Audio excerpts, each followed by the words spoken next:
Good morning, everyone. Welcome to the Pennsylvania Pre-K Counts Competitive Request for Applications, or RFA, webinar. This is for our expansion funding opportunity. So I did put a few things in the chat box. I just want to point out, number one, this webinar is being recorded. So your participation today is your consent to be part of that recording. If you do not wish to consent to be recorded, we do ask that you log off now and then watch the recording once it is posted at the PA Keys How to Apply site. My name is Deborah Wise. I am the project officer for the Pennsylvania Pre-K Counts program, and I'll be your host for today's webinar.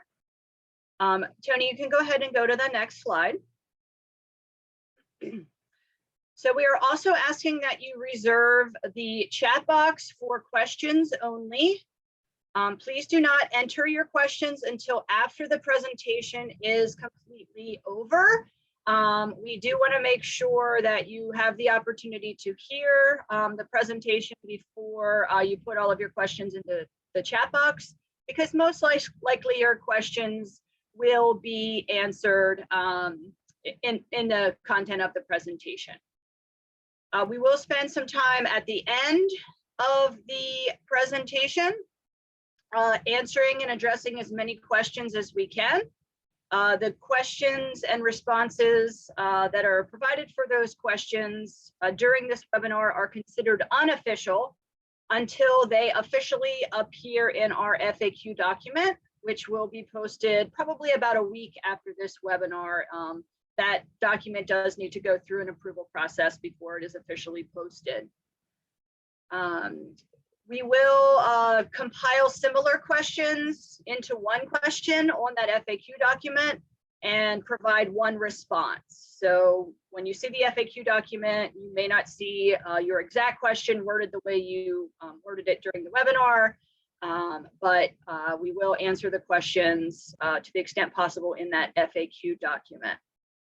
If the response to the question is already found in either the Pre-K Counts regulatory document or the application guidance document, the response in the FAQ will only provide the appropriate page number to reference for that response. Go to the next slide, Tony.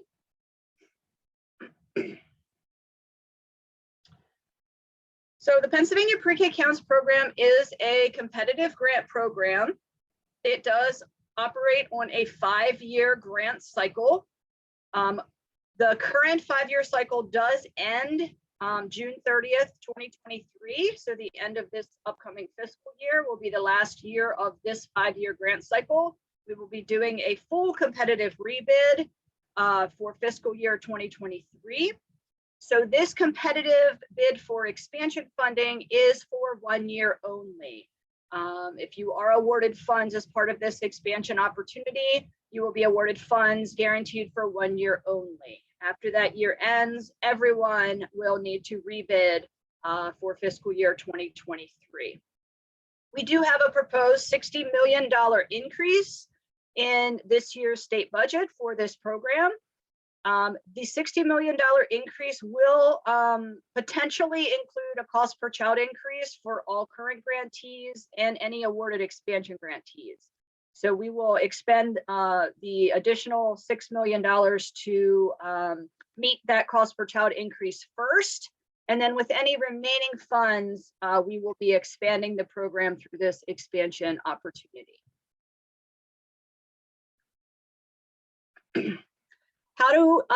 How should you prepare for this grant opportunity? It is key that anyone who is applying for this Pennsylvania Pre-K Counts grant has a full understanding of the program requirements and regulations. There is a Pennsylvania Pre-K Counts statute, regulations, and guidance document that is posted on the PA Keys How to Apply site.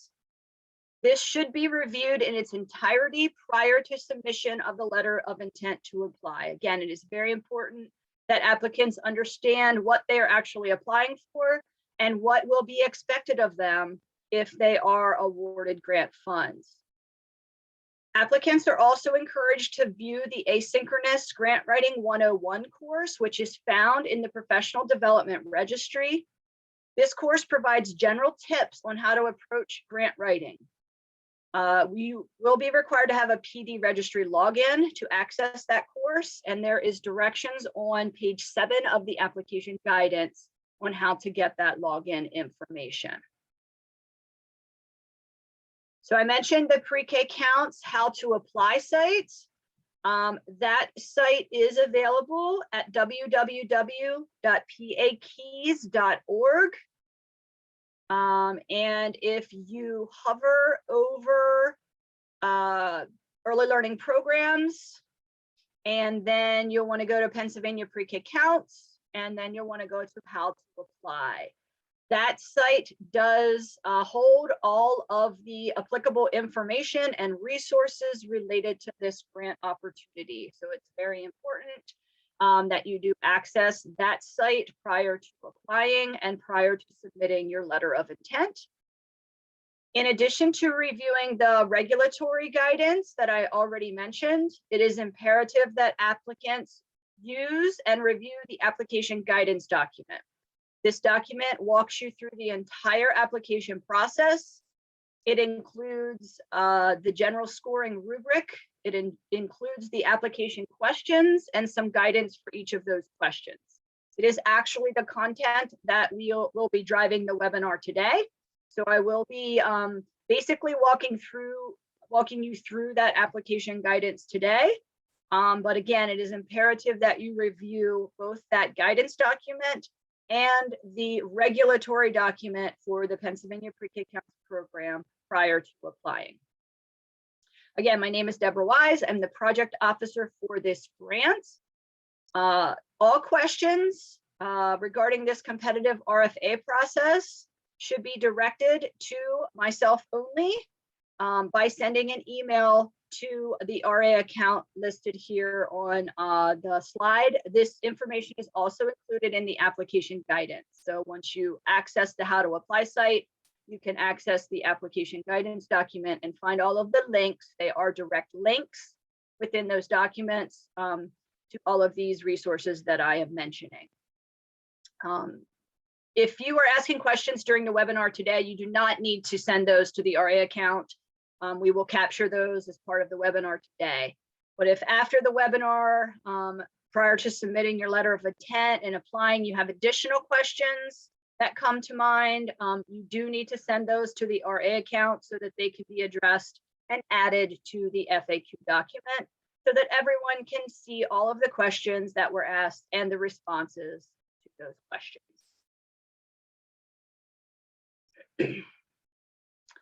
All right, I've mentioned a letter of intent several times, or the acronym for that is LOI. You might see that in some of the materials.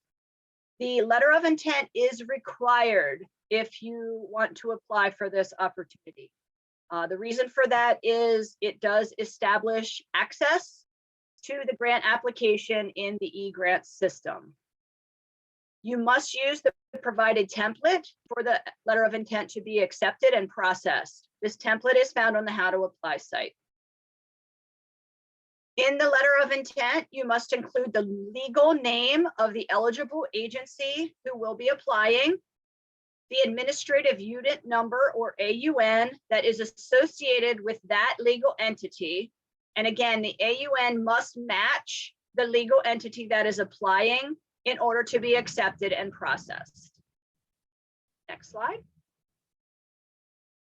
Here we go. I think you want to go back one. Yeah, thank you. The letter of intent also includes preliminary information about the requested funding amounts, the program model, the provider type, and the area to be served. Except for the legal entity and the AUN information on the LOI, all of the other information you add on the letter of intent may be modified in the final eGrants application. So what that means is if you submit a letter of intent and you say you're going to apply for 20 full day slots in the letter of intent, but once you get into the application, you actually decide you want to apply for 40 slots, it is completely fine to submit your application for 40 slots, even though your initial letter of intent said 20. Again, what cannot change is the legal entity who is applying and the AUN associated with that legal entity. Programs who are interested in applying must submit a fully completed mandatory letter of intent by 3 p.m. on May 11th, 2022, and those must be submitted to the RA accounts. Next slide. Talk a little bit more about the AUN number. Again, the letter of intent must have a valid AUN number matching the legal name of the applying entity. If the AUN does not match or is not found in our PDE system called EDNA, we will be sending you an email back saying your letter of intent was either not complete or that it could not be processed due to the AUN not being found or not matching the legal entity. So basically, you do want to get your letter of intent in as early as possible. Don't wait till the last minute, because if there is an issue with your letter of intent, if you've submitted it early enough, we have time to have a little bit of back and forth with you to help you correct some of these things so that you can get a completed and valid letter of intent submitted and processed by the due date, which again is 2 p.m. on May 11th. If you have questions about your AUN number, you can check yourself to see if one has been assigned to your agency by visiting the EDNA system. And again, all of this information is in the application guidance, and you can click on the EDNA link and you can go to see if you have a AUN number.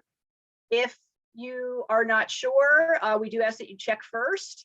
If you know you do not currently have an AUN, this would mean that you are not currently licensed by the Department of Education.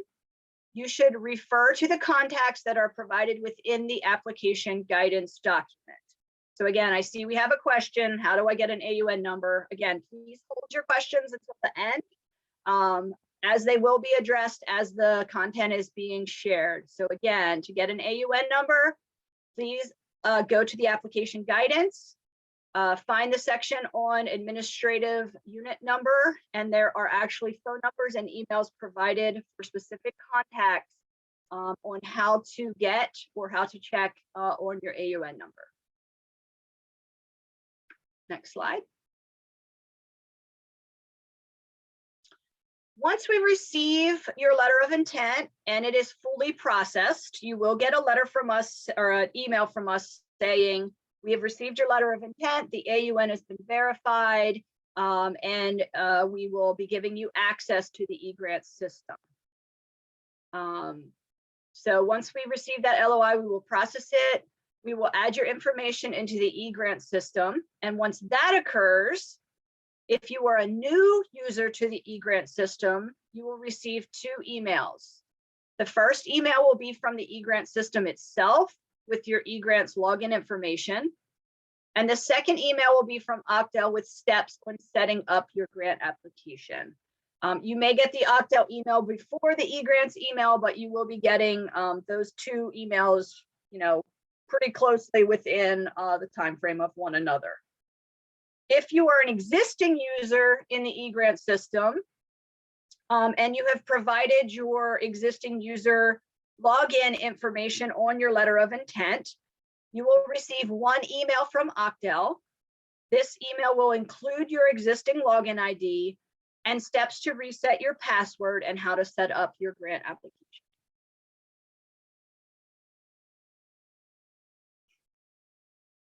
The eGrant system will be the only method for submitting an application. So we will not be accepting applications through any other means. You must use the eGrant system. The application process includes notification of award or non-award. This will also occur through the eGrant system. The contracting process for successful new grantees will also occur through the eGrant system. If you are a current Pennsylvania Pre-K Counts grantee holder and you are awarded expansion funds, then your contracting process will be handled through a funding adjustment in the Pelican system. We do ask that you review Appendix D and E of the application guidance on the use of electronic signature, particularly if you are a new applying grantee.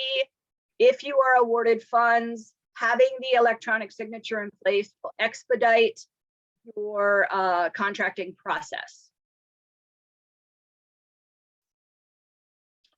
Specific instructions on the use of the eGrant system can actually be accessed in the eGrant system itself. There's a lot of help features within that system. We also have provided training slides on the eGrant system in Appendix C of the application guidance. These highlight some specific directions and consideration for use of the eGrant system for this specific application process. We're not going into great detail on use of the eGrant system during this webinar because it's kind of not time for that step yet. So we do ask, once you do have access to the application, that you first access the eGrants help desk help features within the system. And then if you do have questions about the eGrant system, you can reach out via email to the eGrants help desk directly. Those do not have to come to the RA account. You can certainly send those questions to the RA account as well, and we will direct them to the appropriate help desk to get the answers to your questions on how to use the eGrant system. All right, now we're going to transition a little bit from the actual kind of processes piece to the actual application submission. The application itself in the eGrant system is separated into sections. Again, please review the application guidance for specific information on each section of the application. Within the eGrant system, each section must be marked complete before you can final submit your completed application. When the sections are completed, they will show a green check mark by that section on the home page of the eGrant system. Applicants must click the final complete step button within the eGrant system before the application is considered submitted for peer review. We do encourage applicants to fully review your application prior to finalizing the submission process. This should be done after the applicant is satisfied with the application overall. Once submitted, the application workflow step will change to submitted for peer review. This is the only notification that you will receive stating that the submission process has been completed. So you will not get an email after you submit your application that says, we've got your application, it's now being reviewed. The only way you will know that your application actually got submitted is to check that workflow status and make sure it has changed to submitted for peer review. Next slide. All applications must be submitted in the eGrant system by June 8th by 3 p.m. Any applications that come in after this date and time will not be accepted or reviewed. So again, please do not wait until the last possible minute to submit, just in case there are technical issues. I would suggest everyone puts on your to-do calendars at least a due date a day or two before this. So again, that you have built in some buffer time if indeed you do have some technical issues. We have a limited help desk, so if we get a lot of questions the day or 2 days before the application deadline, we do our best to get to everyone. But again, please build in that buffer just to alleviate any of those last minute kind of glitches and difficulties that can happen. Next slide. So the scope and use of funds for this competitive grant opportunity. So the funding for this opportunity is contingent upon approval by the Pennsylvania General Assembly of this year's state budget. The applicants are asked to apply for the level of funding necessary to support the scope of work of the project activities that you outline in your grant application. Determine your funding request based on county level unmet need and the scope and quality of your project. So again, you really need to consider what you're applying for and the need in your county for those slots and how many open slots are available in your county. That information is provided in appendices, I believe it's A and B of the application guidance. I believe there's a slide on that specifically later as well. Applicants are eligible to apply for only one grant per fiscal year, and our Pennsylvania Pre-K Counts grant funds are funded via state dollars, and therefore carryover funds are not permitted. So these funds, if awarded, are awarded from July 1, 2022 through June 30th of 2023. If funds are not expended by June 30th, 2023, they are returned to the state. Next slide. For this competitive grant opportunity, there are 3 major funding priorities, and these are all statutory requirements for this program. The first is we do need to provide priority points for current grantees. So our fiscal year 2021-2022 Pennsylvania Pre-K Counts grantees in good standing, and we'll explain what that means in a little bit, will receive priority for funding. We will be prioritizing county level unmet need. I mentioned those appendices to assure geographic distribution of slots. This is also a statutory requirement for the Pre-K Counts grant funding. And we will also be prioritizing school district risk. Again, I will explain in a few slides how that will be determined, but we do have a statutory requirement to prioritize areas that show outreach to the most at-risk children. Next slide. So again, the grant application is separated into 2 areas. There's a narrative section and a budget section. Each area is further divided into sections. Again, each section must be marked complete before the application can be submitted. The narrative section has 5 sections: general information, contact information, Pre-K Count status, partnerships and locations, the program description and work statement, and program assurances. We'll be going through each of these sections in detail. The budget section has 2 sections, including the budget detail and the budget summary. And again, we'll go through those sections as well as we progress through our slides. So we are looking for applications to be fully completed and submitted on time by that June 8th, 3 p.m. date. If they are complete and submitted on time by an eligible applicant, and we'll talk about what that means in just a moment, they will be reviewed by a team of readers determined by the Office of Child Development and Early Learning. The overall application is worth 510 points. Applications will be awarded ratings or scores based on the applicant's ability to provide concise and detailed responses that address each proposed question. To adhere to the Pennsylvania Pre-K Counts requirements, that's why it's so important that you review the actual regulatory document before applying, because we will be looking to see how your responses align to the actual requirements of the program, and to adhere to application instructions. The first section is the general information section. This section is awarded no points, but is required to be completed and to be accurately completed. Please take special care in this section in providing information that aligns with the legal name of the applying entity. All of the numbers and things that we asked for in this section must align to the legal name of the applying entity. Next slide. So the legal name is the name and address that the agency uses on your federal W-9 form. It is used when registering for the agency's federal ID number.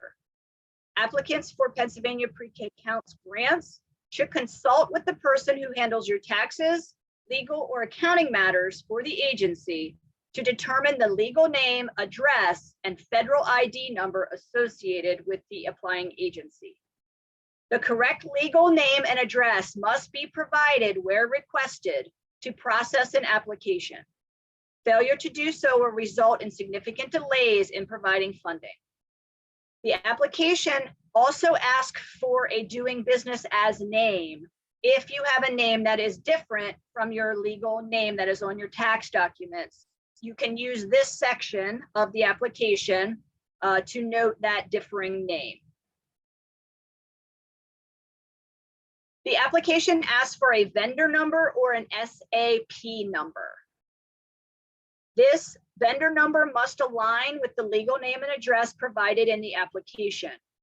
A vendor number and account can be set up by registering at vendor number registration. And again, this is an active link within the application guidance document.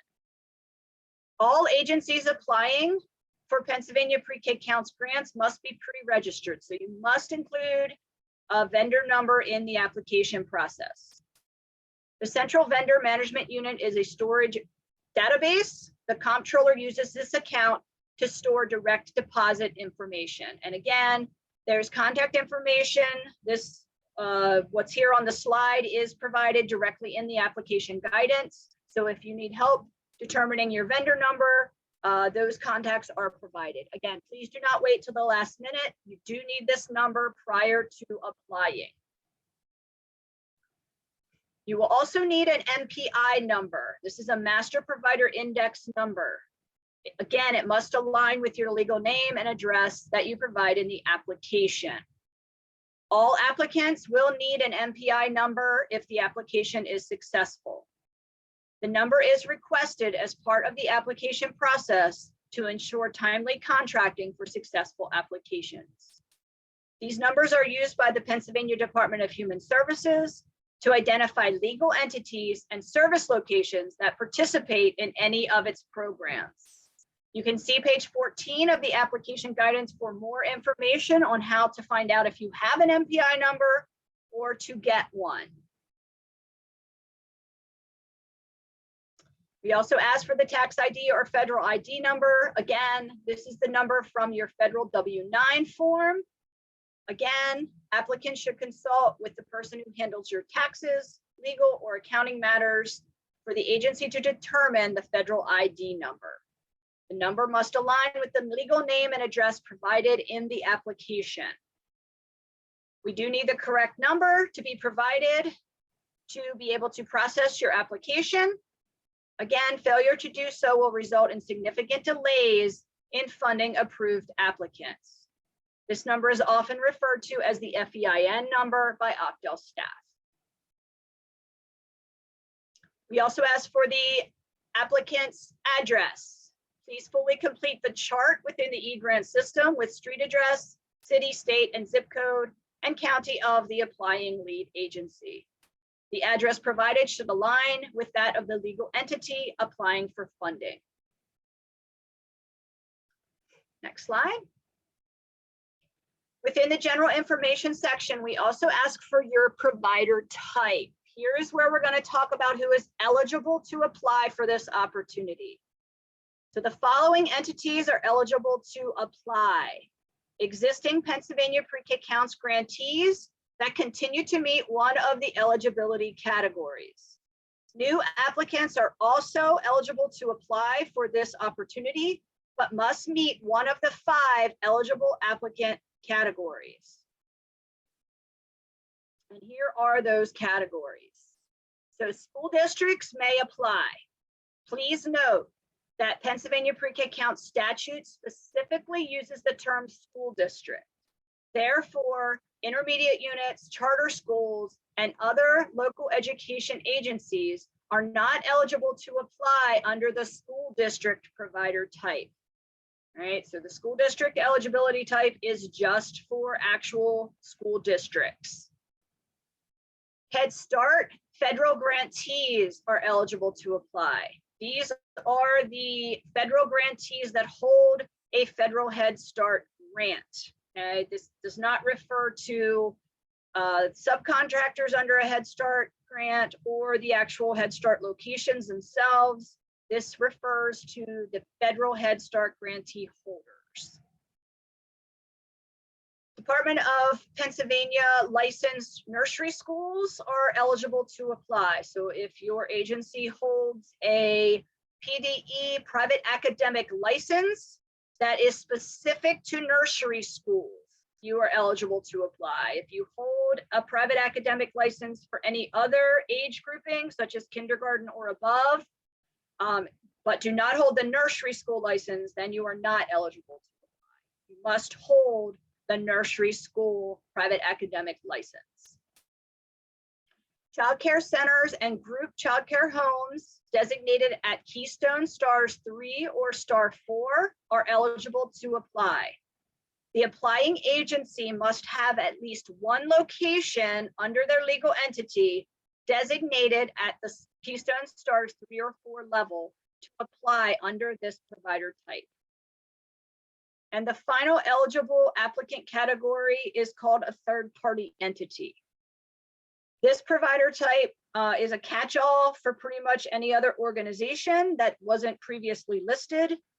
The third-party entities applying for Pennsylvania Pre-K Counts funding under this eligibility type are really applying to be to administer lead agency responsibilities for entities that are eligible to apply to provide the classroom services under the other categories listed above. So a third-party entity does not meet another eligible provider type, the 4 above that I've already gone through, and therefore cannot directly serve children with Pennsylvania Pre-K Counts funding. This means if you are applying as a third-party entity, you must apply as a joint applicant, and we'll talk about that in just a second, with partners. Your partners must meet one of the 4 eligibility types. You must be eligible, you must meet one of these eligible applicant types at the time of application. So by June 8th, 2022 at 3 p.m. when the applications are due, if you do not meet one of these eligibility types, then you are not eligible to apply for this opportunity. Next slide. All applicants must choose one applicant provider type when applying, even in cases where the applying agency may meet more than one provider type. So we do see this quite often. We have agencies that, you know, may be a DHS licensed child care center at Star 3 or 4. They may also hold a Department of Education private academic license for nursery school. So the applicant actually needs to choose which one of those provider types they are going to use as the base for their Pennsylvania Pre-K Counts grant. When choosing which provider type to select, applicants meeting multiple types should consider the extent to which maintenance of the chosen provider type will affect your eligibility to offer Pre-K Counts services. Providers are required through regulation to maintain their eligible provider type for the life of the grant. So you do need to consider, you know, that you will be keeping your applicant provider type status for the remainder of your Pre-K Counts grant if you are awarded funds. Again, grantees must be in compliance with their chosen provider type to maintain Pennsylvania Pre-K Counts funding for the life of the Pre-K Counts grant. Next slide. I mentioned, so that was provider type. The next question in the general information section is applicant type. And here's where we talk about if you are applying as a single grantee or a joint grantee. Single grantees are defined as lead agencies responsible for providing the Pennsylvania Pre-K Counts program slots at service locations under their legal entity. So you're applying, you are actually serving the children at your legal entity at locations under that legal entity. and you're actually providing direct services for the pre-K counts program. That is a single grantee. A joint grantee are defined as lead agencies with partners. Partnerships are defined as a provider receiving a pass-through grant from the grantee and being responsible for providing the Pennsylvania pre-K count slots at their service locations under this grant. So joint grantees are basically set up as a lead agency with partners. You can have multiple partners, you can have one partner, you can have up to however many partners you want to have. There's no cap on the number of partners you can have. The lead agency would be passing through funds to each partner to provide pre-K count slots, again, at their service locations. The partners that the lead agency is passing funds through must meet the eligible provider types mentioned before. And the lead agency, if they themselves are an eligible provider type, can also provide services to the children, to the pre-K counts program. If the lead agency is not one of the other eligible provider types, then they must pass funds through to partners who do meet the eligible provider types for the Pennsylvania pre-K counts program. Next slide. The next part of the general information section asks for a summary of your grant request. This information should be consistent with the rest of the information provided in the rest of the application. So we do ask for the grant amount requested. This is the amount of funding requested to implement the proposed model. Please respond using whole numbers only. The amount entered in this section of the application must match the amount in the budget detail and the budget summary of the application. Applicants should complete this fiscal year 2022-2023 application based on the projected funding of $10,000 per child for full-day students and $5,000 per child for half-day students. We do also ask for the number of full-day slots requested and the number of half-day slots requested. For full-day slots, include the total number of full-day slots being requested. Based on Pennsylvania pre-K counts regulation, a full day of pre-K count services refers to a minimum of 5 hours per day of instructional services for activities. So if you are proposing to serve children full day, you must be giving at least 5 hours per day of instructional services. There are guidance and supplemental clarifications in the regulatory document of what counts towards instructional services and what counts for a pre-K counts day. In addition, 180 days of services are required based on pre-K counts regulation for the school year. The only kind of limitation on that is for a brand new grant, you can have 20 days of startup included in your funding. And that means that you can actually serve only 160 days within the first program year if you are a new awardee. But all other grantees must commit to serving students for 180 days. Again, full day of instruction means at least 5 hours of instructional services. Half day is at least 2.5 hours of instructional services.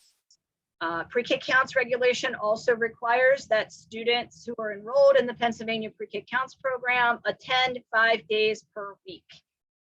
So there is no kind of half week slots or half attendance for this program. If a student is funded for this program, they are expected to attend 5 days a week for either the full day, the 5 hours per day, or the half day for 2.5 hours per day. Next slide.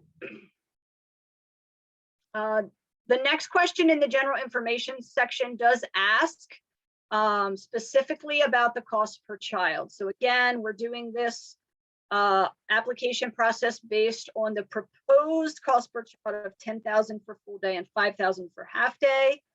But we're not sure if we're going to get enough funds to cover all of that, right? So we do need to ask a question of all applicants that if that is not passed as part of the budget this year, that if you would accept a lesser cost per child.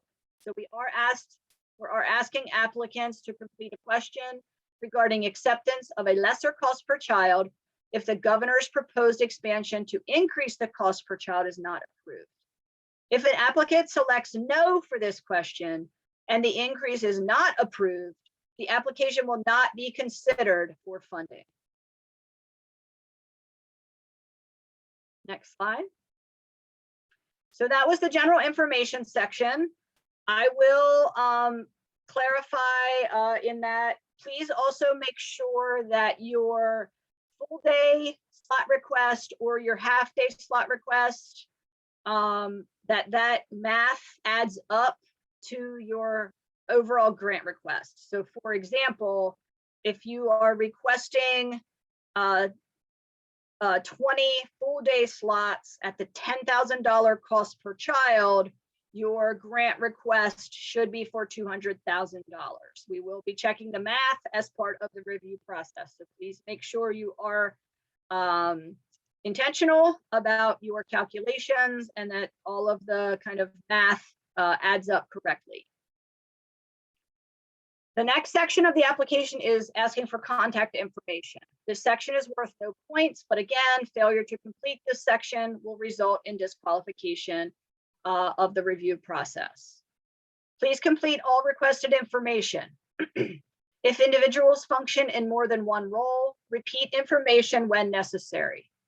Click on the Add button at the end of each row to add additional lines. Please take special care in saving information in the chart by scrolling to the bottom of the page and clicking the blue Save button. eGrants will not automatically save this information after it is entered. The user must click on the blue Save button or this information will be lost. If an applicant is successful in their proposal, grant documents may be signed by local education agencies and community organizations with a board of directors using the electronic signature process within the eGrant system. You can see Appendix D for information on this process. Other community agencies, so if you're not an LEA or a community organization with a board of directors, you will need to sign and return hard copies of the grant materials. Fiscal year 2021-2022 grantees who receive additional funding will be handled through a funding adjustment within the Pelican system. Next slide. The next section of the application is the pre-K count status, partnerships, and locations section. There is a maximum point value of 150 available for this section. This section asks about current and or historical pre-K counts grantee status. In addition, applicants are asked to complete charts detailing any partnership relationships, as well as detailing all locations where Pennsylvania pre-K count services are being proposed. Next slide. Question 1 in this section asks about your Pennsylvania pre-K counts grantee status. There is a Part A and a Part B to this section. Part A asks, are you currently a Pennsylvania pre-K counts lead agency or partner agency? That would be a yes or no response. The second is, what if you say yes, what was the Pennsylvania pre-K counts agency's fiscal year 2021-2022 program review instrument or PRI score? The response given here will be verified using the PRI score entered into the Pelican system. If you are not a fiscal year 2021-2022 current grantee, your response to this question should be not a fiscal year 2021-2022 PA pre-K counts grantee. Up to 50 points are awarded to approved providers that receive grant funds in the immediately preceding school year. That means to current grantees, and are based on the extent to which the provider has met program standards and has demonstrated satisfactory implementation of the program based on the program review instrument scores. Oakdale staff will verify affirmative responses and use the most recent PRI score in the Pelican system to determine the number of points awarded to fiscal year 2021-2022 Pennsylvania Pre-K Counts grantees. Fiscal year 2021-2022 grantees in which the most recent PRI score is in needs improvement status will not be considered for expansion funding. New applicants will receive 0 priority points for this question. Next slide. Question 2 asked about consecutive years. It is a numerical response and is worth 50 points. This question asks for the number of consecutive years the applying agency has received Pennsylvania Pre-K Counts funding. The applicant should enter the highest number of consecutive years of providing Pennsylvania Pre-K Counts services. Applicants may receive additional points based on the maintenance of Pennsylvania Pre-K Counts funding and quality for previous years. 50 points are awarded for current grantees who have maintained Pennsylvania Pre-K Counts funding and quality for more than 6 consecutive years, and 25 points are awarded to current grantees who have maintained Pre-K Counts funding and quality for 2 to 6 consecutive years. Next slide. Question 3 also has 2 parts. The first is a yes/no response, and the second is a text response. This is about your enrollment status as of March 1st, 2022. There are no points awarded to this question, but it does provide us information regarding if you were under enrolled as a current grantee this year, the reasons for that under enrollment.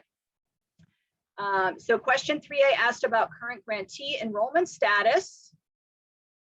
There is also an option for non-current grantees. This response will be verified using Pelican data. Grantees should ensure Pelican data is accurately recorded by February 28th, 2022, which reflects enrollments through March 1st. Question 3B asks current grantees to describe any reasons for under enrollment and any efforts taken to achieve full enrollment. Data should be included to support the response. This question will not receive points. However, information provided will be used when making funding decisions. COVID-19 related responses for under enrollment, which are supported by data in the response, will be considered and will not result in loss of funding consideration when making funding decisions. Under enrollment unrelated to COVID-19 will be considered during the funding decision process. Question 4 is about partnerships. There are no points awarded for partnerships in this application, this go around. Applicants should review Pennsylvania Code 22405.32 on partnerships in the regulatory document to understand how partnerships are defined under Pennsylvania Pre-K Counts regulation and guidance. Partnerships are specifically defined as a provider receiving a pass-through grant from the grantee and being responsible for providing the Pennsylvania Pre-K Counts program slots at their service locations under this grant. The partnership model is efficient and effective for ensuring responsible use of state dollars, allowing one fiduciary agent or lead agency to manage the specific needs for multiple agencies providing Pennsylvania Pre-K Counts services. The partnership model also effectively provides consistency and program fidelity across multiple programs. No points will be awarded to joint applicants. However, joint applicants should attach letters of commitment to the application to confirm the proposed partnerships. Single grantees not requesting partnerships should not complete the partnership charts in the eGrant system. Only joint grantees, so again, if you checked joint grantee in the general information section, then you should be completing charts for all partners that you are proposing to provide funds to for Pennsylvania Pre-K Counts classrooms as part of your grant. Joint applications without a completed partnership chart will not be reviewed. Click on the Add button at the end of each row to add additional lines. Please take special care in saving the information in the charts, again, by scrolling to the bottom of the page and clicking on the blue Save button. eGrants will not automatically save this information after it is entered.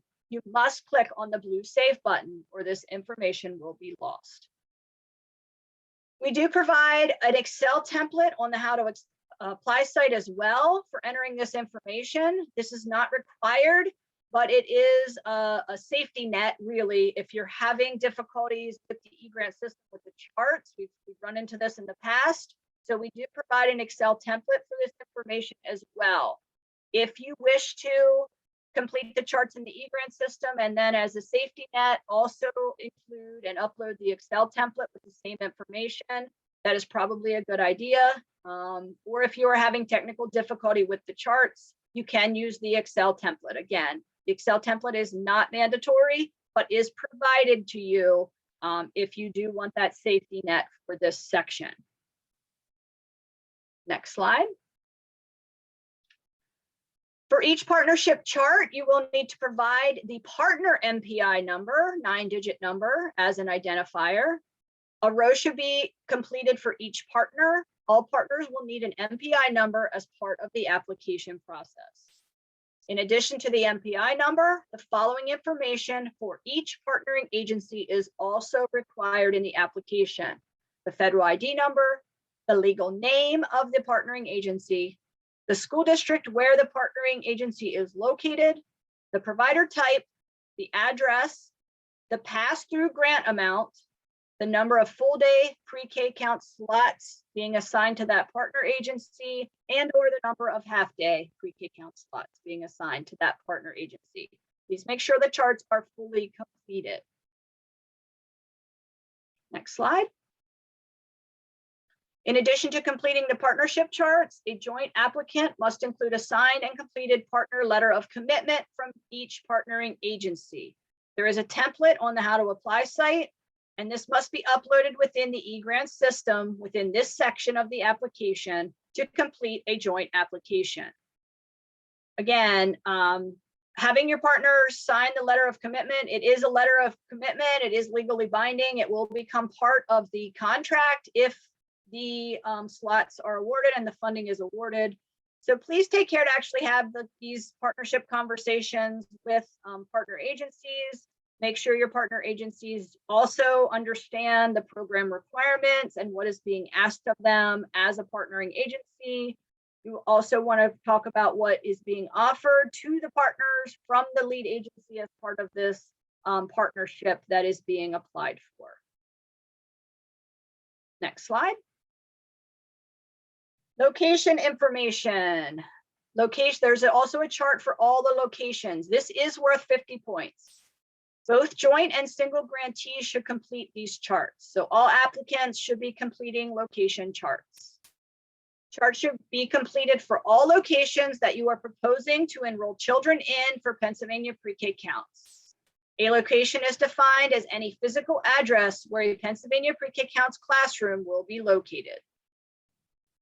Next slide. Again, click on the add button at the end of each row to add additional lines. Take care in saving the information in the charts. Scroll to the bottom and click the blue save button. Again, we provide an Excel template for this information as well in the event that you are having issues with the eGrants tables. This information is required and is stored, so please assure that you have either completed the eGrants table correctly or uploaded a completed Excel template within this section of the applications. Applications without completed location charts will not be reviewed. Next slide. For each chart, you will need to provide the location MPI number. This first section, the 7 to 9 digits, should match either the legal entity, the lead agency applying, or the partner agency in joint applications. We will also need the 4-digit location extender number for each of the proposed locations. A row under each chart should be completed for each location, as well as all of the information required. All locations will need an MPI number as part of the application process. Each location base number must match either the lead agency MPI number or the partner MPI number. In addition to the MPI number, the following information for each partnering agency is also required: the federal tax ID number, the legal name of the location, the provider type, And for current locations, please enter the location's current provider type status. For new locations, please enter the location's anticipated status as of December 1st, 2022.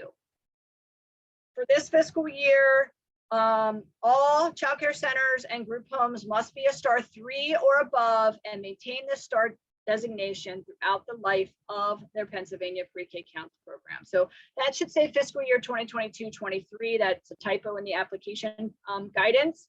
So basically what this is saying is if you are proposing new locations and they're not yet a star 3 or 4 and you're applying under the star 3 or 4 provider type, you do have a little bit of leeway to get that location up to stars 3 or 4 by December 1st. And that location could be approved as part of this application process. That's the same for private licensed nursery. If you are applying for your private licensed nursery for a location and you are on the board agenda for their August meeting and you're likely to be approved at that meeting, you can put those locations on as a location. You'll be putting the star level if it is applicable. You'll be putting the school district where the location is located. You'll also be listing the school districts that the location serves, the number of full day pre-K count slots requested for that location, and or the number of half-day pre-K count slots requested for that location. The total locations for full day and half-day slots must match the grantee's total requested full day and half-day slots that you put in the general information section of the application. The section also asks for the location address. Applicants are asked to complete location charts which detail the locations where pre-K count slots will be served. The information entered here will be used to determine an overall risk score using the criteria detailed below. So this is where the 50 points comes from. Risk level will be determined based upon the locations entered into the charts and the following. School district level risk will be calculated using the most recent district fast fact information and will be based upon where proposed locations are located. The risk calculation will be based upon the percentage of economically disadvantaged students. 50 points will be awarded for districts with high percentages of economically disadvantaged children, and that is being defined as over 70% for this RFA. 25 points for districts with moderately high percentages, defined as 60 to 69.9%. 10 points for districts with moderate percentages, defined as 40 to 59.9%. 5 points for districts with moderately low percentages, defined as 20 to 39.9%, and 0 points for districts with low percentages, 0 to 19.9%. The separate risk scores will be averaged if proposed locations are located within multiple school districts. So basically what's going to happen here is the reviewers will look at the locations that you put in the location charts. They will look at the school district where those locations are located. They will then look up that school district's fast fact information on the most recent school performance profile. They will look at the percentage at that school district of economically disadvantaged students, and they will take that percentage to determine how many points the applicant will get for their risk score for this RFA. It's very important when you're choosing your locations that you are aware of the school districts those locations are located in and the percentage of economically disadvantaged children in those particular districts. Next slide. The next section of the application is the program description or work statement. Each question must be answered completely with enough detail to understand exactly what is being proposed, and responses must be in compliance with Pennsylvania pre-K count statutes, regulations, and guidance to receive the maximum number of points awarded for each question. Next slide. The first question is about program history. This section has one question and asks applicants about history related to offering other quality pre-kindergarten services. There's a maximum of 20 points for this question. Next. Here is the question. Discuss the program history of serving pre-kindergarten children for the applying agency and any proposed locations. Describe the mission and vision of the pre-kindergarten services. PD is interested in funding programs with a strong history of offering quality pre-kindergarten services. As such, applicants should respond with details about currently operating pre-kindergarten programs that show commitment to quality. It is important for applicants to provide relevant information about the extent to which currently operating pre-K programs align with the Pennsylvania pre-K counts requirements. Reviewers will determine the goodness of fit between existing pre-K programs and the Pennsylvania pre-K counts requirements. This is a question where it's super important that you understand what the pre-K counts requirements are so that you can address them within this question and show how your current pre-K programs either already currently meet those requirements or are poised to easily equate to what those requirements will be. Next slide. The next section is rationale, enrollment priorities, and funding strategies. This section has 3 questions which ask applicants to provide a rationale for the need to operate pre-K counts programming in the proposed service area, how enrollments will be prioritized beyond age and income, and how services will complement and not compete with other pre-K service providers. Please note that OCTA will review the applicant's submitted proposed location information at the zip code level to assure proposed locations will not impact already available Head Start, Pennsylvania pre-K counts, or local pre-kindergarten enrollments. Local communities are the best determinant of need. Therefore, applicants should be intentional about the locations where they are proposing to serve Pennsylvania pre-K counts children to assure there's not an oversaturation of pre-kindergarten services in one area while other areas are being left unserved. There's a maximum of 70 points for this section in the application. Question 1 is on rationale. It's worth 30 points. Provide a rationale for the need to operate Pennsylvania pre-K counts programs in the identified service area. If you currently have pre-kindergarten services, include specific information about your current waiting list. Applicants must complete a community needs assessment prior to the application process. This is outlined in Regulation 405.14. The community needs assessment should include a scan of high quality early learning programs already operating in the community, as well as consideration for the needs of working families in the targeted service area. The purpose is to ensure services to working families are not disrupted and provide information to lead to potential partnerships and collaborations. If other pre-kindergarten services are available in the proposed service area, the applicant should provide a strong rationale for the requested Pennsylvania pre-K counts services and describe how the services will complement and not compete with the already available pre-kindergarten services. Applicants are also encouraged to include data-driven information about additional risk factors beyond age and income in the rationale for the need for pre-kindergarten services. Next slide. Question 2 is on prioritizing for enrollments. This is worth 20 points. The applicant is asked to describe additional risk factors beyond income and age, which are required by the Pennsylvania pre-K counts regulations that will impact selection and enrollment decisions. Detail the proposed prioritization strategy, including explicit reference to how enrollment decisions will be made based on those risk factors. If other pre-kindergarten opportunities exist within the proposed service area, include information on how enrollments will be prioritized to ensure each child is placed in the most appropriate placement based on their needs and risk factors. Applicants should review Regulation 405.21, targeting children to be served, and 405.24, enrollment, within the statute's regulations and guidance document in developing their response to this question. Pre-K counts programs must demonstrate need and recruit and select those children and families with the greatest need. Next slide.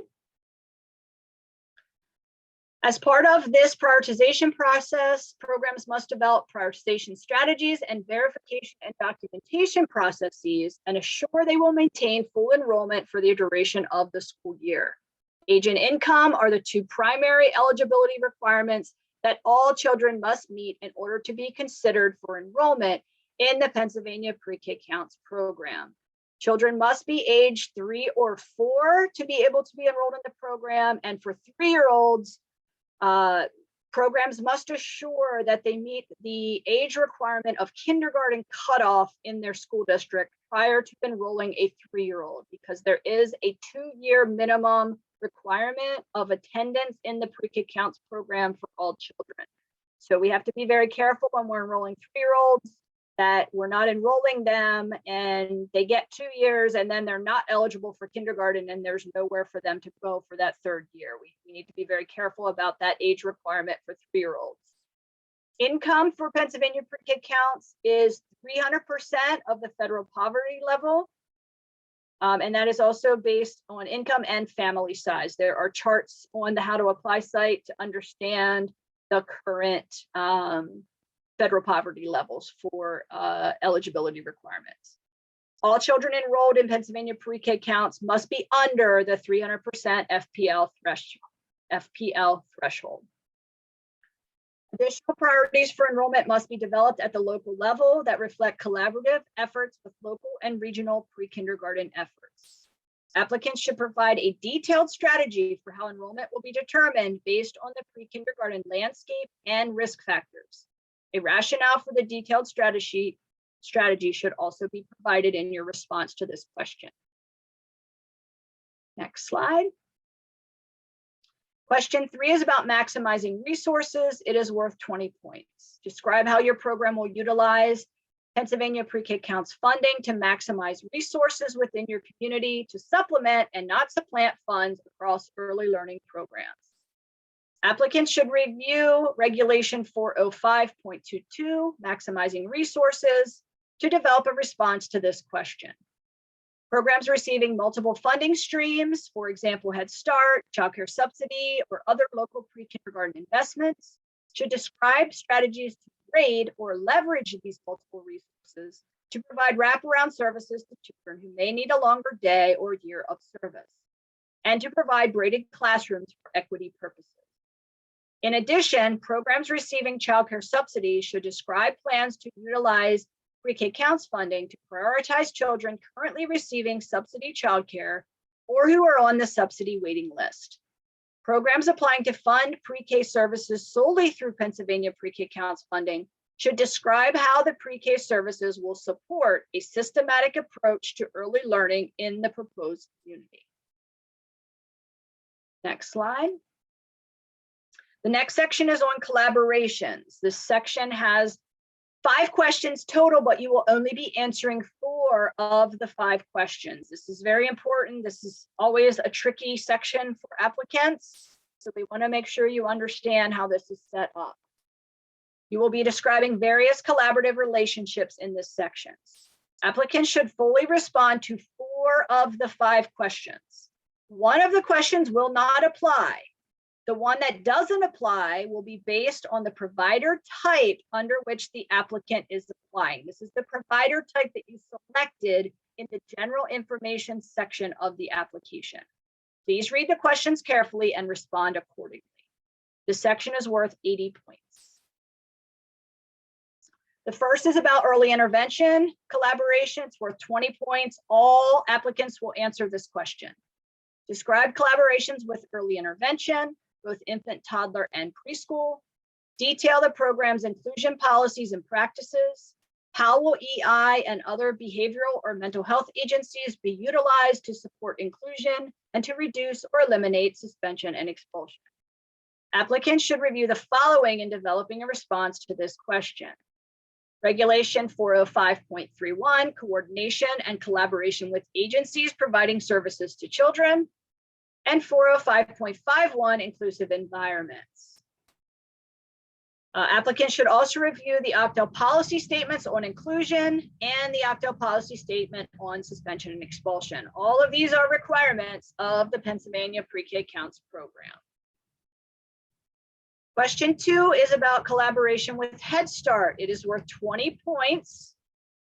Again, if you checked Head Start as your provider type in the general information section of the application, you will not answer this. You'll answer it, but you won't provide a detailed response. You'll just say applying as a Head Start agency. For all others, you will describe collaborations with Head Start, including the strategy for promoting Head Start enrollment for children meeting 100% of the federal poverty level. If there is a formal agreement in place with Head Start, you will upload it as part of the application. You will also be asked to describe the planning process with Head Start as preparations were made for this application. If a planning meeting was held, please provide the date and the contact. There is an expectation of collaboration with Head Start for the Pennsylvania Pre-K Counts program. You should be sitting down and talking to your local Head Start agencies to assure cooperative and not competitive relationships.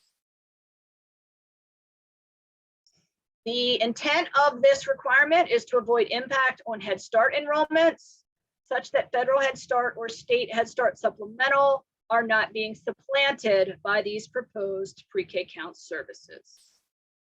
Next question. More on this. The reason for this, again, is Head Start families have unique needs that are best supported by a program that is designed to meet those needs and offers a broad array of services. The applicant's response to this question should describe cooperative rather than competitive relationships between Head Start and Pennsylvania Pre-K Counts.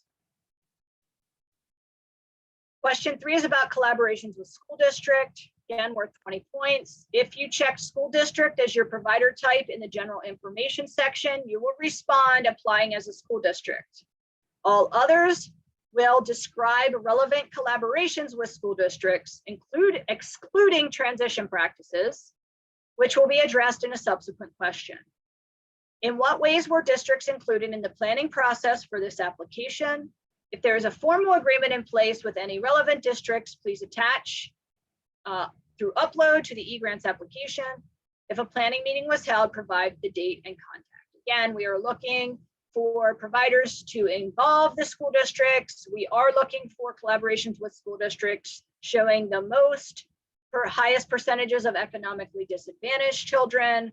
So all of these conversations should be happening now prior to applying to this application. Next slide. Question 4 is about collaborations with childcare, private licensed nursery schools. Again, worth 20 points. If you checked childcare center or group home at star 3 or 4, or a privately licensed nursery school in the general information section as your provider type, you will respond as either applying as a childcare center or group home, or applying as a private licensed nursery.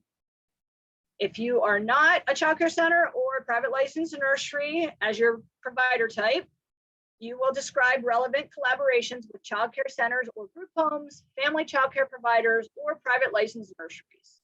In what ways were community childcare providers or private licensed nursery schools included in the planning process for this application? If there's a formal agreement in place with relevant childcare providers, please attach them to this application through upload. If a planning meeting was held, provide the date and the contact. The final question, you can skip this slide, just repeats information. The final question in this section is about collaboration with other community agencies. It is also worth 20 points. If you are applying as a third-party entity, and that's what you checked in the general information section under provider type, you will answer this question with applying as a third-party entity.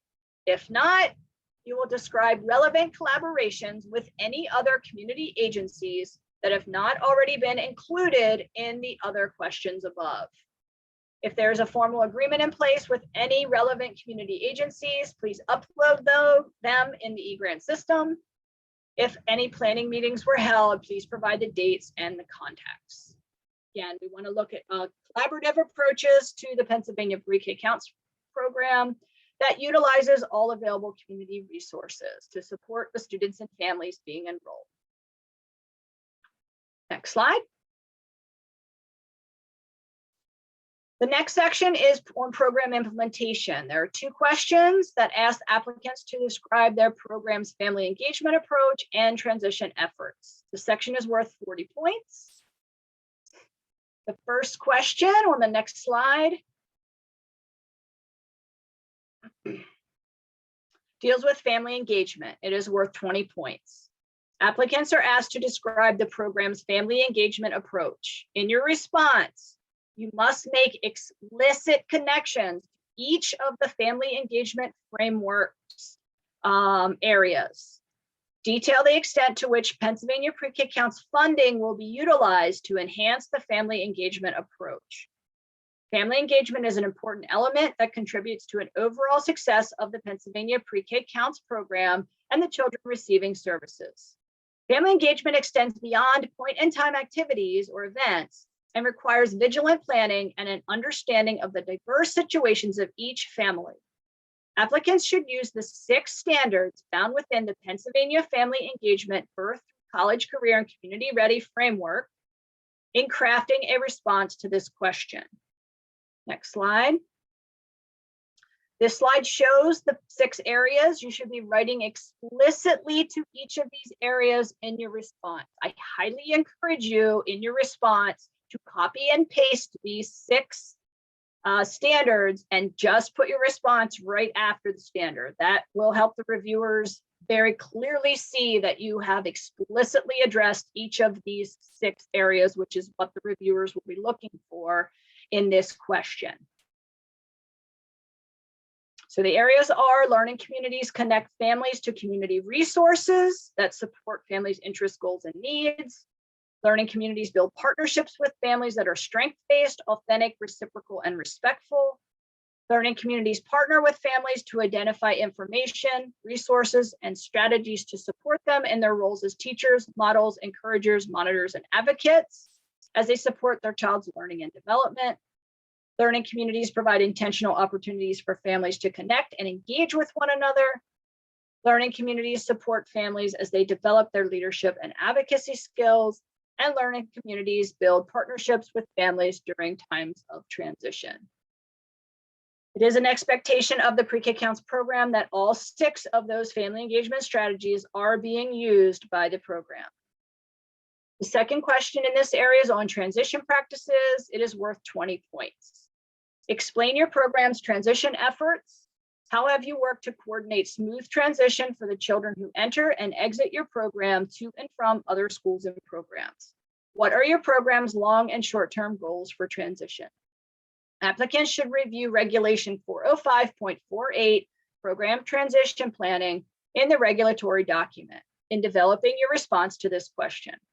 Applicants should provide a detailed response, which includes information on how families, children, and other agencies are involved in the transition process, both into the Pennsylvania Pre-K Counts program and out of the Pre-K Counts program.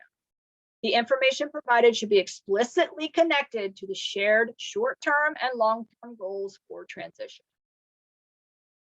The last section is on staffing. Second to last section is on staffing. This section asks 1 question related to staffing. It's worth 20 points. It is a 2-part question. The first is a yes/no response. There's no points associated with that part of the question. The 20 points are all with the second part of the question, which is the text response. So for Pennsylvania Pre-K Counts classrooms, the teachers and teacher aides, the classrooms are staffed with teachers and teacher aides who are trained to provide high-quality learning experiences for pre-kindergarten children.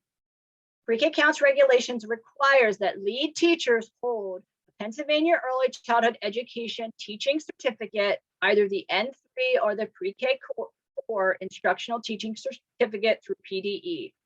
And assistant teachers must meet at least one of the following criteria: completion of at least 2 years of post-secondary study or equivalent, possession of an associate's degree or higher, or the ability to meet a rigorous standard of quality and demonstration of knowledge through a formal state or local academic assessment, or the possession of a child development associate certificate. So the first yes/no part is asking, do you currently have staff to fill these positions? Yes or no. Okay, so if you currently have Instructional 1 certified teachers, you're checking yes. If you don't, then you're checking no. Then you're completing the narrative response, which is to describe the program's approach to staff recruitment and retention. Include salary ranges for teachers and aides, as well as which benefits these staffs can access. Include the program's approach to ongoing training and professional development. Detail the extent to which Pennsylvania Pre-K Counts funding will be utilized to enhance this approach. Reviewers will be looking explicitly, if you did check that you don't currently have qualified staff in the first part of this question, reviewers will be explicitly looking for how you plan to get your staff to the qualifications necessary within this program year. Next slide. Applicants should review the following in developing a response to the staffing question: Regulation 405.44, staffing and professional development, and 405.64, teacher induction plans and evaluations. Staffing, recruitment, and retention are critical to ensuring the quality of the Pennsylvania Pre-K Counts program. While recruitment allows for the acquisition of distinctive teachers, retention helps maintain classroom and program consistency. The applicant's response should detail both recruitment and retention strategies and should include information regarding the provision for salaries that are comparable to local school districts. Please make sure you are reviewing those regulations. There are a lot of requirements around especially the lead teacher qualifications and what they need to have in place for the Pennsylvania Pre-K Counts regulations. The last section in the narrative portion of the application is a COVID-19 post-pandemic planning question. This question is worth 20 points. During the COVID-19 pandemic, PDE released policy allowing for remote learning options for Pennsylvania Pre-K Counts funded children and allowed flexibility in spending to allow under-enrolled programs to use Pennsylvania Pre-K Counts funds to continue program operations, staffing, and to provide additional family supports when under-enrollment was related to COVID-19. Anticipating continued flexibility with remote learning and in spending in fiscal year 2023-24, if the need arises, this question asks applicants to describe program contingency plans in the event COVID impacts continue to impact enrollments, staffing, and/or the ability to conduct in-person instruction. Include details describing how Pennsylvania Pre-K Counts grant funds will continue to support children, family, staff, and overall operations, again, if the need arises in this next fiscal year. The next section of the application is called Program Assurances. It is a listing of some of the requirements of the program, some not all, but we do ask the applicants to provide assurance that they understand and have the capacity to meet the requirements of the program as outlined in the regulatory document. Applicants will be asked to select from a yes or no drop-down menu to indicate whether they can comply with these assurances. The assurances are listed on page 27 through 29 of the application guidance, so you can review them prior to submitting your letter of intent to apply. Failure to fully complete the program assurances in the affirmative, meaning checking yes for all of them, will result in disqualification of the proposal. So if you do read those and there's one you're like, nope, we can't do that, and you check no, that will disqualify you from peer review. You do need to adhere to all of the program assurances for this program. No points are awarded for that section. The final section of the application is the fiscal documentation or the budget section. This is a maximum of 100 points. There are 2 fiscal documentation pieces required for a successful application within the e-grant system. The first is a budget detail line item budget with a detailed budget justification. And the second is a budget summary. The budget summary will be generated by the e-grant system after the line item detail is completed by the applicant. It is important for the applicant to check that the budget summary figures align with the budget detail line item budget, as well as the requested grant amount that you entered into the general information section of the application. Applications that include partners in their model must also include a budget template for each partner. The partner budgets will be uploaded as an attachment to the eGrants application. A line item budget template for partners can be downloaded within the eGrant system or from the How to Apply site, or you can use this link in the application guidance. Applications will not be considered complete until all relevant fiscal documentation is submitted. Next slide. For the budget detail line item budget, this is completed in the eGrant system and can be found in the separate budget section. Each line item must be appropriately cost allocated by category. Applicants must complete the justification section of the budget template to explain the methods of cost allocation used for each line item and be thoroughly justified and clearly related to the proposed project. There should be a clear relationship between the proposed activities and where the money is going to be spent. The budget justification should provide detailed information so that the peer reviewers can understand first how the budget amount was calculated, and second, the specifics regarding cost allocations or how the funding will actually be spent. All requested items must be thoroughly explained and clearly related to the proposed project. There should be a sound relationship between the proposed activities and where the money is going to be spent.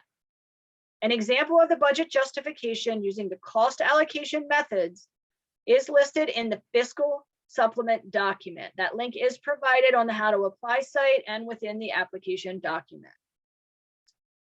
Recommended percentage ranges for each line item are also provided within the fiscal supplement, which should be reviewed prior to budget preparation and submission. So please access that fiscal supplement and use it as you are preparing your budget for this program. And that concludes the content section. We are almost at 12 o'clock, so we will stay on to address the questions as long as we can, but not past 12:30. So hopefully folks can stay with us a little bit longer than anticipated. We'll now take questions in the chat box. If you could please start typing those in, and we will answer them as they come in. Again, the responses I provide today are unofficial. They will be taken back, all of the questions. They will be compiled into an FAQ document, and we will address the answers officially in the FAQ document. When will an award notification be made? The application is due June 8th. We usually allow peer reviewers about a month for review. So shortly after the 1st of July, when the budget is approved and we know how much funds we have, we will be doing funding recommendations towards mid-July. Those do need to go through Department of Education and Governor's Office approvals. So we anticipate that we will be doing award notifications probably the beginning of August. But again, that is dependent upon approval by both PDE and the Governor's Office, as well as the amount of funding that we receive in the budget for this line item. Are the children who receive subsidy eligible for this program? Yes, they are eligible because they are under the 300% FPL that is required of the Pennsylvania Pre-K Counts program. Although we do not want you to take Head Start eligible children and flip them into this program, you can take subsidy eligible children and flip them into this program, because that actually opens up more subsidy slots for more children to fill the subsidy slots. That is okay to do. You can also think about wraparound services for those children as well. So if those children need a full day of care, the Pennsylvania Pre-K Counts is only funded for up to 5 hours. So those children can still receive subsidy for the wraparound services. They just can't receive both subsidy and Pre-K Counts funds for the same time period of the day. Real quick, Deb, we have a few in the Q&A box as well. Okay, I'll try to circle back around to those. Thank you. The recorded webinar will be posted on the How to Apply site once it is processed. It usually takes a few days to turn that around, but we will post that right on the How to Apply site. My address are different than In Edna, it looks like your AUN, your address and administrator last name are different. How will it affect this? Everything in Edna should match. So you can reach out to the Edna team and see if you can change that prior to submitting your letter of intent. You can also submit your letter of intent now, but what will happen is we'll check that for you, and then we'll most likely send you back a response saying they don't match and they need to be updated. So probably best to try to take care of that before you submit your letter of intent, so that that gets processed accurately.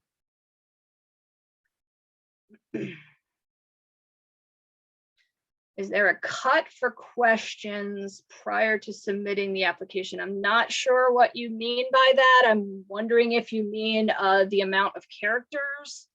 The questions are all set at 20,000 character limit, which is double what we typically do. It should be enough for everyone to answer the responses concisely and with enough characters to provide a response to all that's being asked in the question. Please make sure that when you're answering a question, you only answer directly the question being asked. Don't add a bunch of other information in. The reviewers are guided to only look at the one question at a time. So if you say something in another question, don't reference back to it. You will need to kind of write to each question individually. Deb, I think she was talking about the FAQ. Oh, gotcha.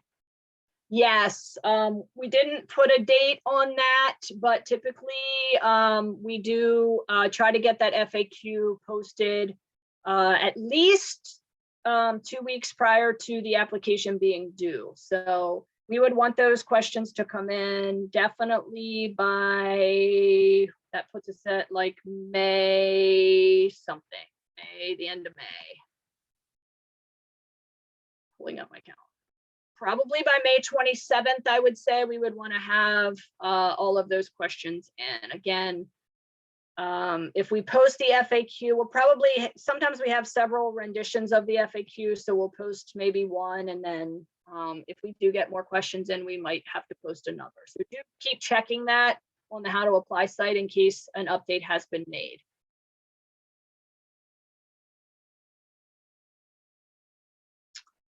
The contact information for help for the AUN is located in the application guidance. In addition to the Edna link, there are actually people's names and phone numbers and emails listed. So you should open the actual application guidance and find that.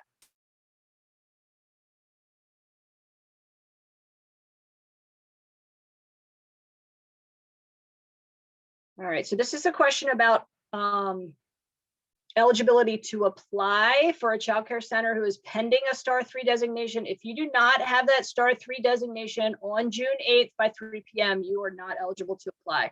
You must have that designation by the application deadline. That is a statutory requirement, so we don't have much flexibility there.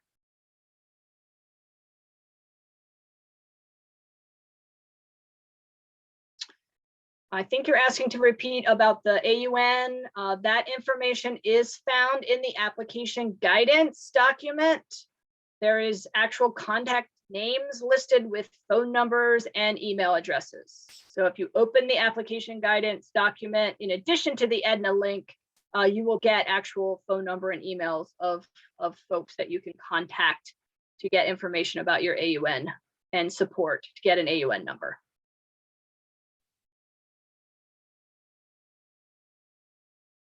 Deb, so under the Q&A box, I'll just go ahead and read some of these for you so we don't miss them. Is there a points threshold minimum for receiving funding? There is not one designated in the current application guidance, no.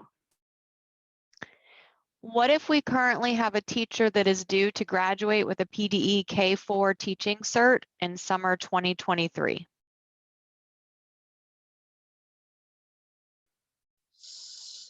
Is it, so it would be next summer. Is it a pre-K4? You said K4. Yeah, they listed PDE K4, but that's probably what they meant was pre-K4. Yes, if you mean pre-K4 instructional level 1, then you would check that you do not currently have staff that meet the qualifications, but then I would write about that in your narrative response that you're the teacher that you are proposing to serve in that classroom is currently enrolled and their anticipated graduation date and when they anticipate to have that certification in place. That would be acceptable. Okay, that's it for, oh, sorry, go ahead, Deb. If you have a teacher that has a bachelor's degree but's not certified, they do not meet the requirements for being a lead teacher in this, in the Pennsylvania Pre-K Counts program. So you would need to either have a plan for that teacher to become certified and write about that plan in a detailed manner in your application, or you would need to hire another teacher who is certified to fill this position. And that's what you would write about in your application, whichever pathway you are planning to follow there. The legal name and the legal agency, the same thing. We want it to be, that's the point. We want to make sure that the legal name and the agency name that you are applying under is actually the legal name. So the name that is related to your federal tax ID number. So I think the answer is yes, the legal name and the legal agency, they should match. And that's the name we're looking for the applying agency, the actual name on the tax documents for the agency.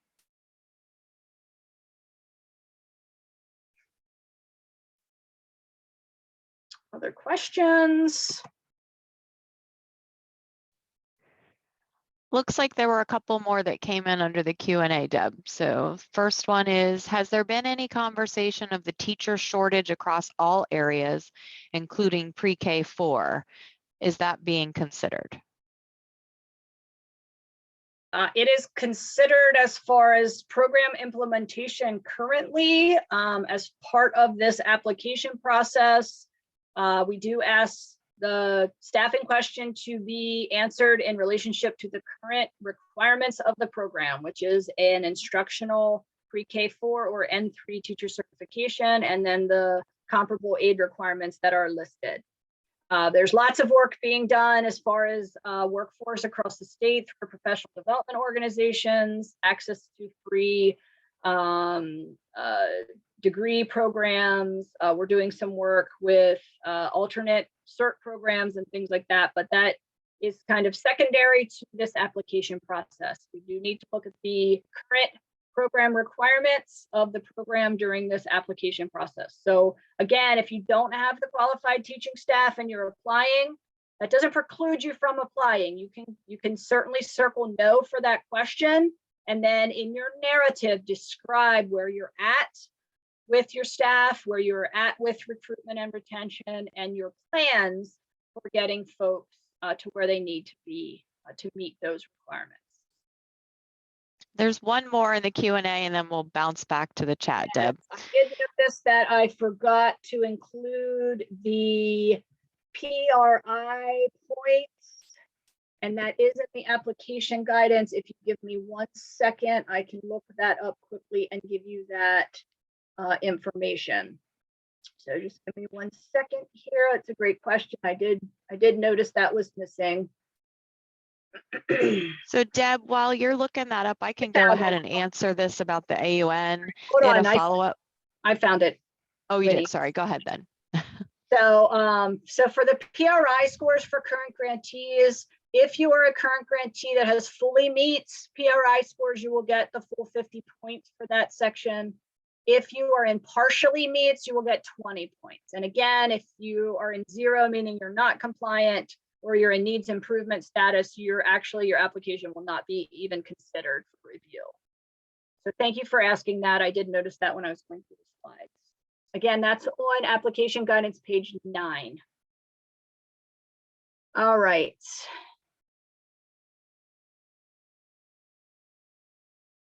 Sorry, was there a follow-up on the AUN, Winnie? Yes. So the follow-up question is, what if that name is different than the name on the AUN database? they need to match, as Deb mentioned earlier. So you need to really contact Brian Bell or Jim Red to try to work on how you can update that. And then if they're not able to do that with you, we'll circle back with the Edna team. All right. We're full capacity. We're in the process of extending. Do we have to consider the future amount of children in the application or wait until the extension is finished? So I'm assuming by extending, you're meaning you're building on to your location, or you're maybe preparing more locations. I would honestly think that in that situation, if the extension is not, it's just getting started, it's very unlikely that those locations will be up and running by December 1st. So you would need to get those locations established, DHS license through the STARS program by December 1st. I'm assuming this is a childcare, of course. So if that is really not feasible, I would suggest waiting until the full recompete for next fiscal year, quite frankly. Again, this grant opportunity for expansion is only for 1 year, guaranteed for 1 year. We are doing a full recompete for next fiscal year. So that would be my suggestion to you, if I'm indeed interpreting your question correctly. Looks like they just added some info to the bottom, Deb. They said, yes, it's just some extra rooms to renovate. So if it's in a location that's already certified and you feel like you can get that certification, again, up and running and get through the STARS process by December 1, then you would be eligible to apply for those expanded classrooms. Again, I'm assuming that location is already DHS certified and in the STARS program, and you're just adding on classrooms. That's a little bit of a different scenario than adding on a brand new location. So I see someone is in eGrants, they're looking for the application. The application will not show up for you until you submit your letter of intent. The letter of intent is required to apply. When we get that letter of intent, we will process it. And once it is processed, we will email you and tell you that your application is now open in the eGrant system.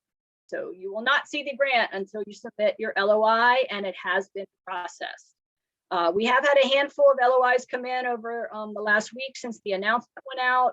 All of those we did email back and say we would not be opening those applications until after this webinar. So if you were one of the folks that submitted your LOI early and got it processed already, Winnie and I will be working on the eGrants access the rest of today, tomorrow, and early next week. So we usually do ask for about 5 to 7 business days to process those and get the applications actually open in the eGrant system.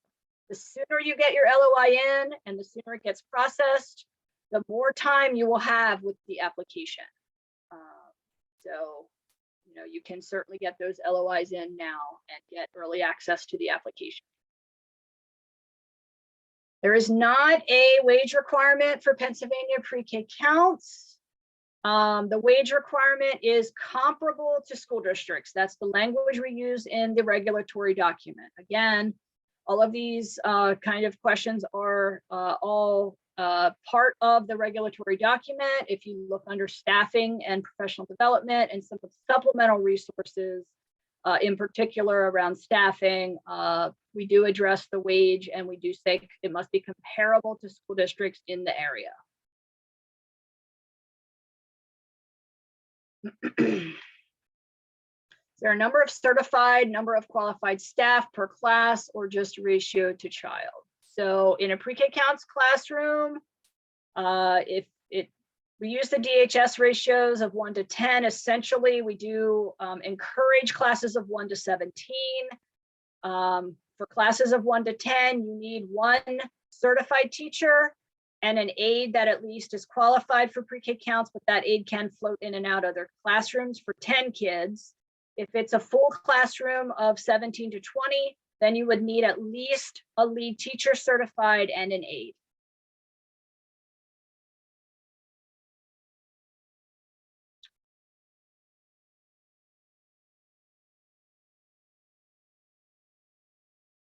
All right, the person that has the AUN question, you know, if you want to send information through the RA account specific to that, we can do some help off of this webinar on that particular Edna AUN issue. We kind of need the information so we can look things up on our end and see what we see as well to be able to guide you on what to do. So best thing for now is to send an email through the RA account. Say you were on the webinar, you were the one asking about AUN, and give us the legal, the AUN number and the legal information, and we can help you with that issue.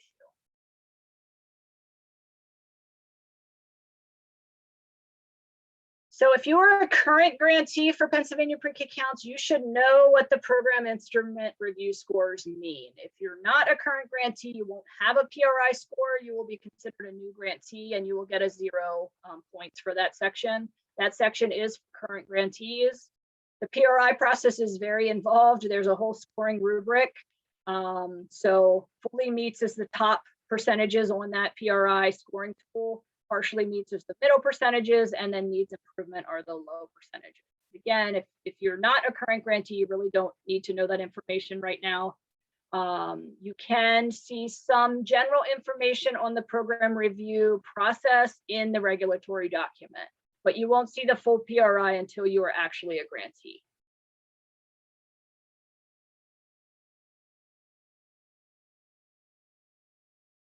What's the difference between our program and Philly Pre-K? We are two completely separate programs. Philly Pre-K is a local program. It's funded through local dollars. We have no oversight of that program. That is a program that's run outside of our office. Our program is the Department of Education state-funded pre-kindergarten program for the whole state. So I know the Philly Pre-K program did look at our requirements when they were developing their program, and in some cases the requirements align, but that is not the case for all. So there are significant differences. I'm not versed in the Philly Pre-K program because it's not a program that I operate. So I don't have that kind of quick down and dirty difference model of between our program and the Philly Pre-K, but it's a great question. And there's probably some local folks that could help answer that, and we can kind of talk about that internally too, and see if we can find some, if resources currently exist, we can put that in the FAQ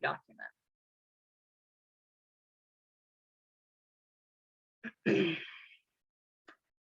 Score range, I'm not sure if you're still asking about the PRI.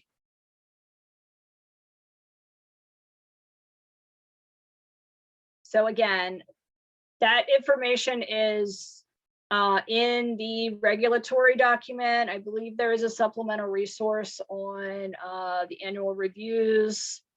I don't have that readily available in front of me. So what I'll do for this question is I'll just reference the page number in the application or in the regulatory document for that. So that should be found in the regulatory document. Again, really only relevant if you're a current grantee. And if you are a current grantee, you can reach out to your pre-K specialist for that information, since it's not immediately just an RFA type question.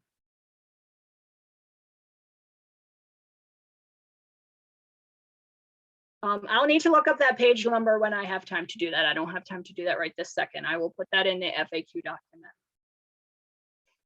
document. Unless somebody else on the call has a chance, they can pull that up quickly. Thank you, Winnie. Page 40. I'm not sure if she's asking for the ranges of scores, Winnie, on in the application, which I did go over, or if she's asking for the range of scores on the actual PRI and instrument to get to the various scoring levels. And I think you meant, did you mean the regulatory document, Winnie, when you say page 40? Because there is no page 40 in the application document. It's actually e-grants stuff. Oh, okay. Okay. That's what I was looking at, the guidance, not the regs. Okay, well, page 40 is e-grant stuff, not PRI stuff. That's why I was wondering if you had the other document. All right, are there any other questions at this point? I can actually You know look what? that up. Sorry, Deb, that is in the regs. I had both open. Sorry about that. Yeah, page 40 and the regs. Thank you.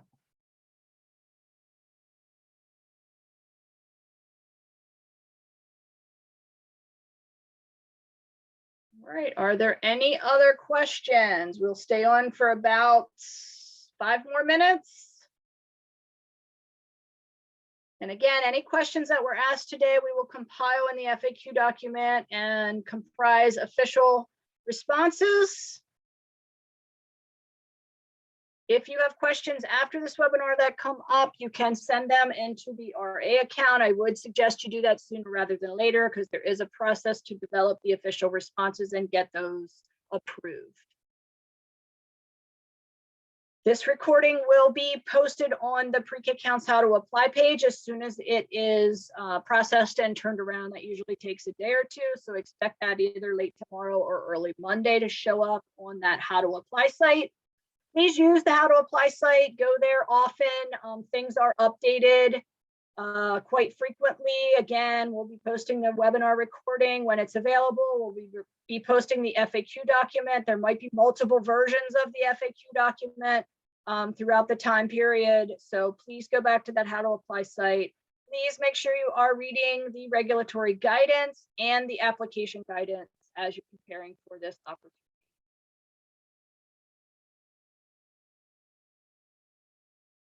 And again, we'll stay on for about 4 more minutes to see if any other questions trickle in.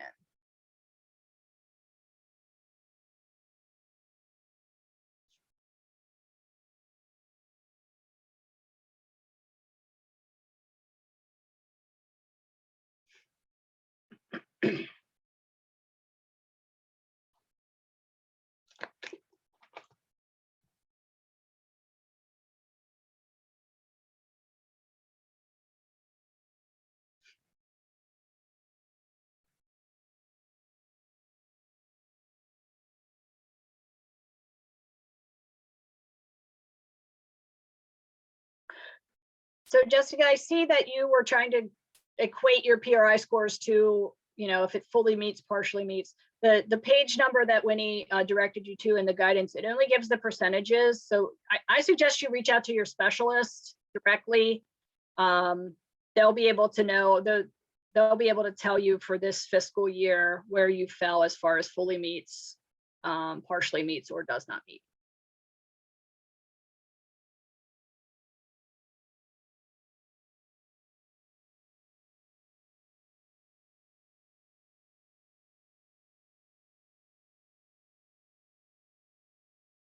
All right, I'm not seeing any more questions come in, so I thank everyone for your time today. I wish you all good luck in the application process. And first step is working on your letters of intent, getting those in by May 11th by 3 p.m., corrected and completed, so we can get those processed and get you access to the eGrants application. Again, the applications are due June 8th by 3 p.m. Good luck with everything, and please use the resources that are available to you. We spend a lot of time developing them. And again, if you do find you have additional questions after reviewing those resources, please feel free to reach out to the RA account with your questions. Thank you so much and have a great day.